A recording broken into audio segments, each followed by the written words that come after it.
ఈ నెల 4వ తారీఖున ప్రధాని మోడీ గారు ఆదిలాబాద్ జిల్లా పర్యటనకు వస్తా ఉన్నారు.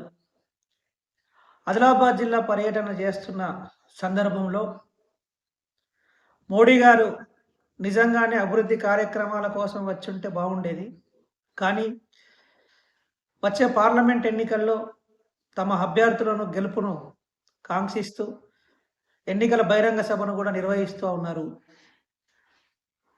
ఈ ఎన్నికల బహిరంగ సభ నిర్వహణ నుంచి తమ అభ్యర్థులను గెలిపించాలని చెప్పి ప్రజల్ని కోరేటటువంటి అవకాశం ఉంది.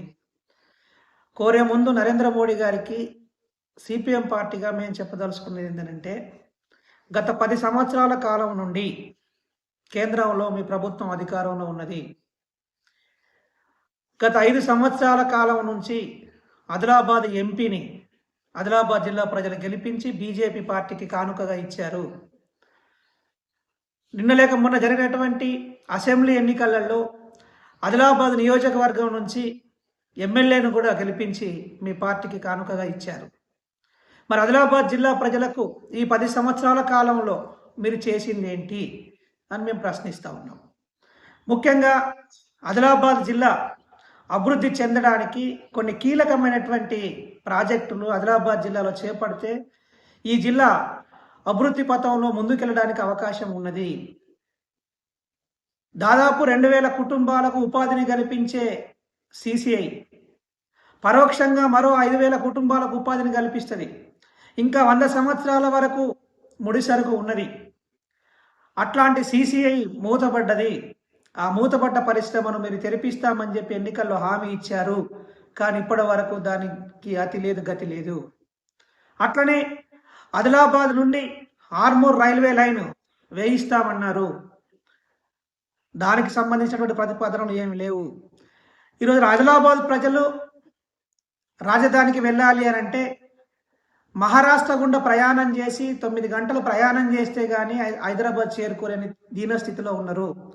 ఆదిలాబాద్ నుంచి ఆర్మూర్కు రైల్వే లైన్ కనుక వేస్తే 3 నుంచి 4 గంటల్లో హైదరాబాద్కు చేరుకోవచ్చు. ఈ రైల్వే లైను కనుక శాంక్షన్ అవుతే, రవాణా మార్గం మెరుగుపడితే ఆదిలాబాద్లో ఇండస్ట్రియల్ డెవలప్మెంట్ జరగడానికి అవకాశం ఉంది. విద్యా ఉపాధి అవకాశాలు మెరుగుపడేటటువంటి అవకాశం ఉంది. అట్లనే మీరు ఆదిలాబాద్కు వచ్చే క్రమంలో విమానాశ్రయం మైదానంలో దిగబోతూ ఉన్నారు. అది కేవలం మైదానం మాత్రమే. అందులో కనీసం కూర్చొని నీళ్లు తాగడానికి కూడా ఒక టీ స్టాల్ కూడా లేదు. అది గమనిస్తే మంచిది. దాదాపు 350 ఎకరాల భూమి 40-50 ఏళ్ల క్రితమే గుర్తించి ఉన్నది. గత ప్రభుత్వము, రాష్ట్ర ప్రభుత్వము ఒక 1500 ఎకరాల భూమిని సేకరించింది. దాదాపు 2000 ఎకరాల భూమి ఎయిర్పోర్ట్స్ నిర్మాణానికి సేకరించబడి ఉన్నది. మీరు దిగుతున్నటువంటి ఆ మైదానం విలవిలబోతుంది. ఆ మైదానం గుండా వస్తున్నటువంటి మీరు ఒక్కసారి ఆ మైదానాన్ని చూడండి, అనాథలాగా మీకు కనిపిస్తుంది. అందుకని ఆ ఎయిర్పోర్ట్స్ నిర్మాణానికి వెంటనే నిధుల్ని శాంక్షన్ చేసి మంజూరు చేయాలని చెప్పి డిమాండ్ చేస్తూ ఉన్నాము. ఆదివాసుల జిల్లా, అడవుల జిల్లా అని చెప్పి చెప్తా ఉన్నారు. ఆదివాసి ప్రజలందరూ ఓట్లేసి మిమ్మల్ని ఆదివాసి ఎంపీని ఢిల్లీకి పంపించారు. కానీ సెంట్రల్ యూనివర్సిటీ, గిరిజన యూనివర్సిటీ కావాలని చెప్పి ఆదివాసి ప్రజలు కోరుతూ ఉంటే ఆదిలాబాద్ జిల్లాకి ఇవ్వకుండా దాన్ని ఎక్కడో మూలుకు తరలించారు. మరి ఆదిలాబాద్ జిల్లా ఆదివాసులు ఏం పాపం చేశారు అని చెప్పి మేము అడుగుతూ ఉన్నాం. అట్లనే దక్షిణ భారతదేశంలోనే అత్యంత నాణ్యమైనటువంటి పత్తిని పండించేటటువంటి ఆదిలాబాద్ జిల్లా రైతులు బట్టల మిల్లులు లేక, టెక్స్టైల్స్ పార్కు లేక ఎక్కడో వెళ్ళి బట్టలు కొనుక్కోవాల్సిన దుస్థితి ఎందుకు వస్తుంది? ఎందుకు టెక్స్టైల్స్ పార్క్ని ఏర్పాటు చేయడానికి మీరు ముందుకు రావట్లేదు అని చెప్పి అడుగుతూ ఉన్నాం.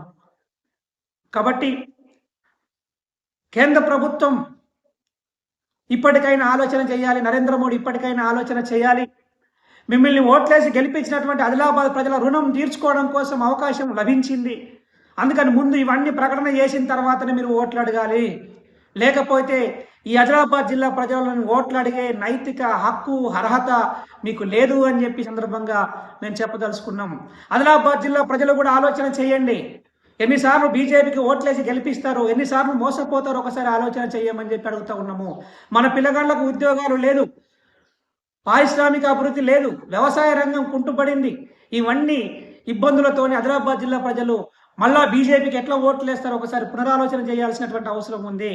అందుకని బీజేపీని ఓడించడం అన్న జరగాలి, లేదా అభివృద్ధి అయినా జరగాలి.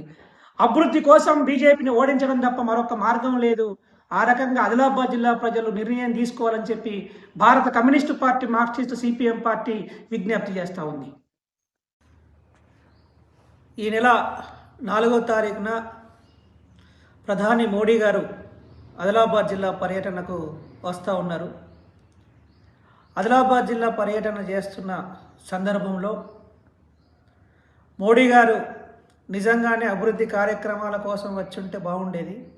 కానీ వచ్చే పార్లమెంట్ ఎన్నికల్లో తమ అభ్యర్థులను గెలుపును కాంక్షిస్తూ ఎన్నికల బహిరంగ సభను కూడా నిర్వహిస్తూ ఉన్నారు.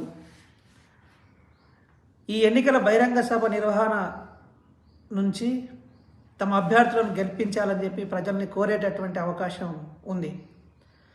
కోరే ముందు నరేంద్ర మోడీ గారికి సిపిఎం పార్టీగా మేము చెప్పదలుచుకున్నది ఏంటంటే, గత 10 సంవత్సరాల కాలం నుండి కేంద్రంలో మీ ప్రభుత్వం అధికారంలో ఉన్నది. గత 5 సంవత్సరాల కాలం నుంచి ఆదిలాబాద్ ఎంపీని ఆదిలాబాద్ జిల్లా ప్రజలు గెలిపించి బీజేపీ పార్టీకి కానుకగా ఇచ్చారు. నిన్న లేక మొన్న జరిగినటువంటి అసెంబ్లీ ఎన్నికలలో ఆదిలాబాద్ నియోజకవర్గం నుంచి ఎమ్మెల్యేను కూడా గెలిపించి మీ పార్టీకి కానుకగా ఇచ్చారు. మరి ఆదిలాబాద్ జిల్లా ప్రజలకు ఈ 10 సంవత్సరాల కాలంలో మీరు చేసింది ఏంటి అని మేము ప్రశ్నిస్తూ ఉన్నాం. ముఖ్యంగా ఆదిలాబాద్ జిల్లా అభివృద్ధి చెందడానికి కొన్ని కీలకమైనటువంటి ప్రాజెక్టులు ఆదిలాబాద్ జిల్లాలో చేపడితే ఈ జిల్లా అభివృద్ధి పథంలో ముందుకెళ్ళడానికి అవకాశం ఉన్నది. దాదాపు 2000 కుటుంబాలకు ఉపాధిని కల్పించే సిసిఐ పరోక్షంగా మరో 5000 కుటుంబాలకు ఉపాధిని కల్పిస్తుంది. ఇంకా 100 సంవత్సరాల వరకు ముడిసరుకు ఉన్నది. అట్లాంటి సిసిఐ మూతపడ్డది. ఆ మూతపడ్డ పరిశ్రమను మీరు తెరిపిస్తామని చెప్పి ఎన్నికల్లో హామీ ఇచ్చారు. కానీ ఇప్పటి వరకు దానికి అతి లేదు, గతి లేదు. అట్లనే ఆదిలాబాద్ నుండి ఆర్మూర్ రైల్వే లైన్ వేయిస్తామన్నారు. దానికి సంబంధించినటువంటి ప్రతిపాదనలు ఏమి లేవు. ఈరోజు ఆదిలాబాద్ ప్రజలు రాజధానికి వెళ్ళాలి అని అంటే మహారాష్ట్ర గుండా ప్రయాణం చేసి 9 గంటలు ప్రయాణం చేస్తే కానీ హైదరాబాద్ చేరుకోలేని దీనస్థితిలో ఉన్నారు.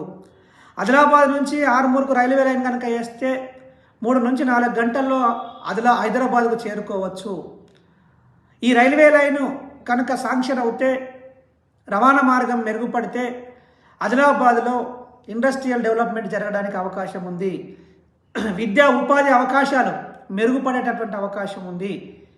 అట్లనే మీరు ఆదిలాబాద్కు వచ్చే క్రమంలో విమానాశ్రయం మైదానంలో దిగబోతూ ఉన్నారు. అది కేవలం మైదానం మాత్రమే. అందులో కనీసం కూర్చొని నీళ్లు తాగడానికి కూడా ఒక టీ స్టాల్ కూడా లేదు. అది గమనిస్తే మంచిది. దాదాపు 350 ఎకరాల భూమి 40-50 ఏళ్ల క్రితమే గుర్తించి ఉన్నది. గత ప్రభుత్వము, రాష్ట్ర ప్రభుత్వము ఒక 1500 ఎకరాల భూమిని సేకరించింది. దాదాపు 2000 ఎకరాల భూమి ఎయిర్పోర్ట్స్ నిర్మాణానికి సేకరించబడి ఉన్నది. మీరు దిగుతున్నటువంటి ఆ మైదానం విలవిలబోతుంది.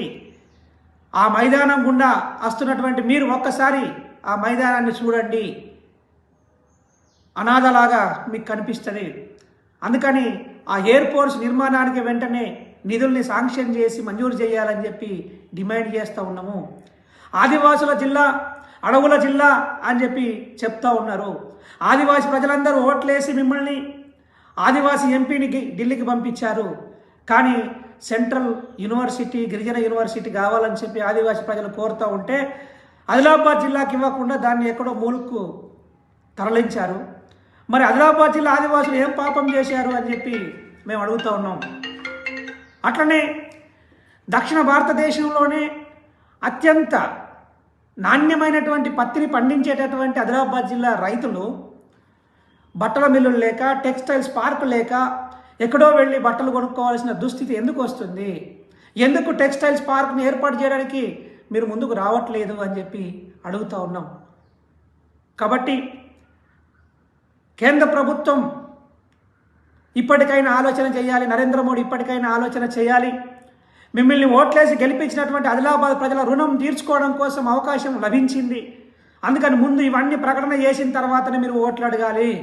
లేకపోతే ఈ ఆదిలాబాద్ జిల్లా ప్రజలను ఓట్లు అడిగే నైతిక హక్కు అర్హత మీకు లేదు అని చెప్పి సందర్భంగా మేము చెప్పదలుచుకున్నాం. ఆదిలాబాద్ జిల్లా ప్రజలు కూడా ఆలోచన చేయండి. ఎన్నిసార్లు బీజేపీకి ఓట్లేసి గెలిపిస్తారో, ఎన్నిసార్లు మోసపోతారో ఒకసారి ఆలోచన చేయమని చెప్పి అడుగుతూ ఉన్నాము.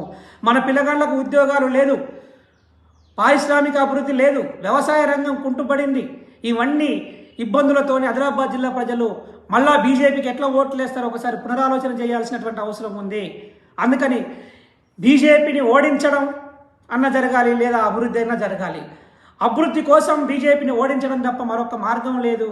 ఆ రకంగా ఆదిలాబాద్ జిల్లా ప్రజలు నిర్ణయం తీసుకోవాలని చెప్పి భారత communist party, Marxist CPM party విజ్ఞప్తి చేస్తూ ఉంది. ఈ నెల 4వ తారీఖున ప్రధాని మోడీ గారు ఆదిలాబాద్ జిల్లా పర్యటనకు వస్తూ ఉన్నారు. ఆదిలాబాద్ జిల్లా పర్యటన చేస్తున్న సందర్భంలో మోడీ గారు నిజంగానే అభివృద్ధి కార్యక్రమాల కోసం వచ్చి ఉంటే బాగుండేది.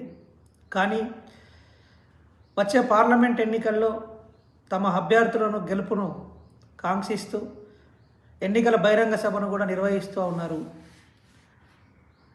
ఈ ఎన్నికల బహిరంగ సభ నిర్వహణ నుంచి తమ అభ్యర్థులను గెలిపించాలని చెప్పి ప్రజల్ని కోరేటటువంటి అవకాశం ఉంది.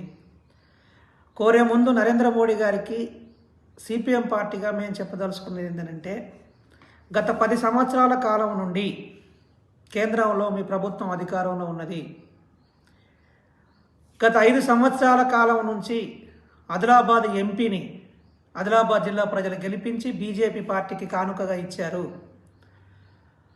నిన్న లేక మొన్న జరిగినటువంటి అసెంబ్లీ ఎన్నికలలో ఆదిలాబాద్ నియోజకవర్గం నుంచి ఎమ్మెల్యేను కూడా గెలిపించి మీ పార్టీకి కానుకగా ఇచ్చారు. మరి ఆదిలాబాద్ జిల్లా ప్రజలకు ఈ 10 సంవత్సరాల కాలంలో మీరు చేసింది ఏంటి అని మేము ప్రశ్నిస్తూ ఉన్నాం. ముఖ్యంగా ఆదిలాబాద్ జిల్లా అభివృద్ధి చెందడానికి కొన్ని కీలకమైనటువంటి ప్రాజెక్టులు ఆదిలాబాద్ జిల్లాలో చేపడితే ఈ జిల్లా అభివృద్ధి పథంలో ముందుకెళ్ళడానికి అవకాశం ఉన్నది. దాదాపు 2000 కుటుంబాలకు ఉపాధిని కల్పించే సిసిఐ పరోక్షంగా మరో 5000 కుటుంబాలకు ఉపాధిని కల్పిస్తుంది. ఇంకా 100 సంవత్సరాల వరకు ముడిసరుకు ఉన్నది. అట్లాంటి సిసిఐ మూతపడ్డది. ఆ మూతపడ్డ పరిశ్రమను మీరు తెరిపిస్తామని చెప్పి ఎన్నికల్లో హామీ ఇచ్చారు. కానీ ఇప్పటి వరకు దానికి అతి లేదు, గతి లేదు. అట్లనే ఆదిలాబాద్ నుండి ఆర్మూర్ రైల్వే లైన్ వేయిస్తామన్నారు. దానికి సంబంధించినటువంటి ప్రతిపాదనలు ఏమి లేవు. ఈరోజు ఆదిలాబాద్ ప్రజలు రాజధానికి వెళ్ళాలి అని అంటే మహారాష్ట్ర గుండా ప్రయాణం చేసి 9 గంటలు ప్రయాణం చేస్తే కానీ హైదరాబాద్ చేరుకోలేని దీనస్థితిలో ఉన్నారు.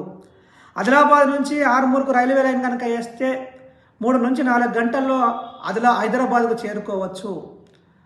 ఈ రైల్వే లైను కనుక శాంక్షన్ అవుతే, రవాణా మార్గం మెరుగుపడితే ఆదిలాబాద్లో ఇండస్ట్రియల్ డెవలప్మెంట్ జరగడానికి అవకాశం ఉంది. విద్యా ఉపాధి అవకాశాలు మెరుగుపడేటటువంటి అవకాశం ఉంది. అట్లనే మీరు ఆదిలాబాద్కు వచ్చే క్రమంలో విమానాశ్రయం మైదానంలో దిగబోతూ ఉన్నారు. అది కేవలం మైదానం మాత్రమే. అందులో కనీసం కూర్చొని నీళ్లు తాగడానికి కూడా ఒక టీ స్టాల్ కూడా లేదు. అది గమనిస్తే మంచిది. దాదాపు 350 ఎకరాల భూమి 40-50 ఏళ్ల క్రితమే గుర్తించి ఉన్నది. గత ప్రభుత్వము, రాష్ట్ర ప్రభుత్వము ఒక 1500 ఎకరాల భూమిని సేకరించింది. దాదాపు 2000 ఎకరాల భూమి ఎయిర్పోర్ట్స్ నిర్మాణానికి సేకరించబడి ఉన్నది. మీరు దిగుతున్నటువంటి ఆ మైదానం విలవిలబోతుంది. ఆ మైదానం గుండా వస్తున్నటువంటి మీరు ఒక్కసారి ఆ మైదానాన్ని చూడండి, అనాథలాగా మీకు కనిపిస్తుంది. అందుకని ఆ ఎయిర్పోర్ట్స్ నిర్మాణానికి వెంటనే నిధుల్ని శాంక్షన్ చేసి మంజూరు చేయాలని చెప్పి డిమాండ్ చేస్తూ ఉన్నాము. ఆదివాసుల జిల్లా, అడవుల జిల్లా అని చెప్పి చెప్తా ఉన్నారు. ఆదివాసి ప్రజలందరూ ఓట్లేసి మిమ్మల్ని ఆదివాసి ఎంపీని ఢిల్లీకి పంపించారు. కానీ సెంట్రల్ యూనివర్సిటీ, గిరిజన యూనివర్సిటీ కావాలని చెప్పి ఆదివాసీ ప్రజలు కోరుతూ ఉంటే ఆదిలాబాద్ జిల్లాకి ఇవ్వకుండా దాన్ని ఎక్కడో మూలుకు తరలించారు. మరి ఆదిలాబాద్ జిల్లా ఆదివాసులు ఏం పాపం చేశారు అని చెప్పి మేము అడుగుతూ ఉన్నాం. అట్లనే దక్షిణ భారతదేశంలోనే అత్యంత నాణ్యమైనటువంటి పత్తిని పండించేటటువంటి ఆదిలాబాద్ జిల్లా రైతులు బట్టల మిల్లులు లేక, టెక్స్టైల్స్ పార్కు లేక ఎక్కడో వెళ్ళి బట్టలు కొనుక్కోవాల్సిన దుస్థితి ఎందుకు వస్తుంది? ఎందుకు టెక్స్టైల్స్ పార్క్ని ఏర్పాటు చేయడానికి మీరు ముందుకు రావట్లేదు అని చెప్పి అడుగుతూ ఉన్నాం. కాబట్టి కేంద్ర ప్రభుత్వం ఇప్పటికైనా ఆలోచన చేయాలి, నరేంద్ర మోడీ ఇప్పటికైనా ఆలోచన చేయాలి. మిమ్మల్ని ఓట్లేసి గెలిపించినటువంటి ఆదిలాబాద్ ప్రజల రుణం తీర్చుకోవడం కోసం అవకాశం లభించింది. అందుకని ముందు ఇవన్నీ ప్రకటన చేసిన తర్వాతనే మీరు ఓట్లు అడగాలి. లేకపోతే ఈ ఆదిలాబాద్ జిల్లా ప్రజలను ఓట్లు అడిగే నైతిక హక్కు, అర్హత మీకు లేదు అని చెప్పి సందర్భంగా మేము చెప్పదలుచుకున్నాం. ఆదిలాబాద్ జిల్లా ప్రజలు కూడా ఆలోచన చేయండి. ఎన్నిసార్లు బీజేపీకి ఓట్లేసి గెలిపిస్తారో, ఎన్నిసార్లు మోసపోతారో ఒకసారి ఆలోచన చేయమని చెప్పి అడుగుతూ ఉన్నాము. మన పిల్లగాళ్లకు ఉద్యోగాలు లేదు, పారిశ్రామిక అభివృద్ధి లేదు, వ్యవసాయ రంగం కుంటుపడింది. ఇవన్నీ ఇబ్బందులతోనే ఆదిలాబాద్ జిల్లా ప్రజలు మళ్ళా బీజేపీకి ఎట్లా ఓట్లు వేస్తారో ఒకసారి పునరాలోచన చేయాల్సినటువంటి అవసరం ఉంది. అందుకని బీజేపీని ఓడించడం అన్న జరగాలి, లేదా అభివృద్ధి అయినా జరగాలి. అభివృద్ధి కోసం బీజేపీని ఓడించడం తప్ప మరొక మార్గం లేదు. ఆ రకంగా ఆదిలాబాద్ జిల్లా ప్రజలు నిర్ణయం తీసుకోవాలని చెప్పి భారత communist party, Marxist, CPM party విజ్ఞప్తి చేస్తూ ఉంది.